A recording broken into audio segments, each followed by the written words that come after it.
Good afternoon and welcome to the Sailplane Grand Prix on day 5. Weather's looking much better today.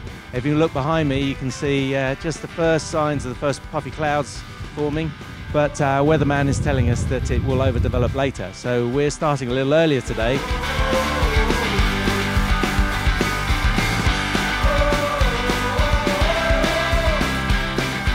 It's day 5 and race 4. We lost a day yesterday, and yeah, the story of today really was a fairly even start, you'd have to say, in what looked like conditions that were going to get tricky towards the end as the storms came in.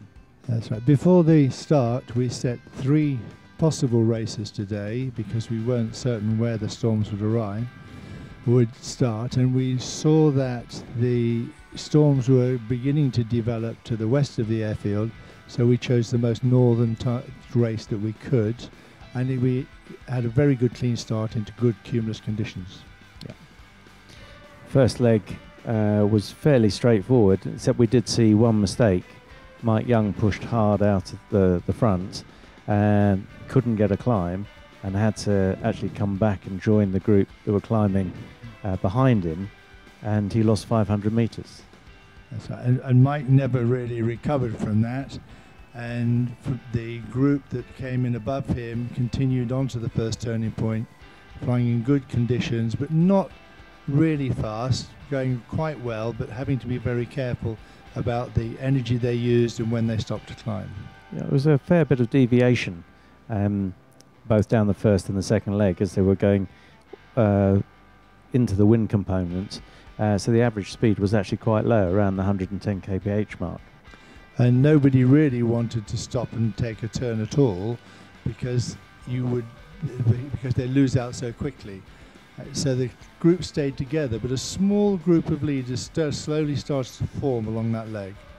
Yeah, and as we got up towards the second turn, that leading group got a great climb, 4 or 5 metres, and the rest came streaming in underneath, but didn't get the same kind of climb. They missed the bubble, which put 400 metres difference between them, and it allowed Oscar and Holger, Sebastian and Christophe Abadet and John Denis to pull away from the rest and go off on their own towards the second turning point. As they went round the second turn, they ran together and eventually they found a climb.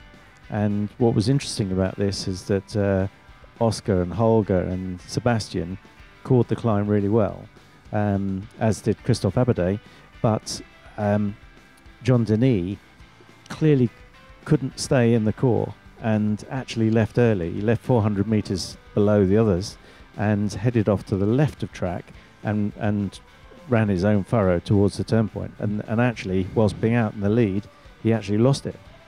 That's right. Certainly, as he was going off on his own, he didn't get as good a line, and the group, which was now just Oscar, Holder and Sebastian were chasing Christophe Abadet. Yep. And they took a track which was more southerly and got to the turn point, and it started to even out a little. Christophe Abadet got the extra little bit of altitude, and he turned that into distance in front. Remarkable final glide. Oscar managed to find a few seconds from somewhere in the glide. He didn't start off second in the glide, but he finished up second, and they put a very high speed, very long, and a remarkable glide in today. On that fourth leg, Oscar just managed to pull ahead of Sebastian and held that all the way to the finish, with Holger very close behind Sebastian. And during the finishing period, we had a very large storm to the south of the finish line, which made it very dramatic, and it would have been very difficult to tell what energy was available. But they ran it very well, they ran in good energy, and they made a good high-speed finish back onto Potchefstroom Airfield. That was the story of today's exciting race, finishing in a thunderstorm here, and tomorrow we're looking forward to better weather conditions and yet another great race. So the overall results after 5 days, we have in first place Oscar Houdrian from South Africa with 25 points. In second place, Sebastian Kawa with 22 points. And in third place, Christophe Abadé with 21 points. In third place, at a speed of 145.8 kilometers an hour, Ivo Sebastian Kawa from Poland. And in second place, from South Africa, Oscar Hoderian at 145.8 kilometers an hour. The winner today at 146 kilometers an hour from France, Christophe Abadé. Okay, well, let's hear it for the winners. Well done today. Great day's racing, boys.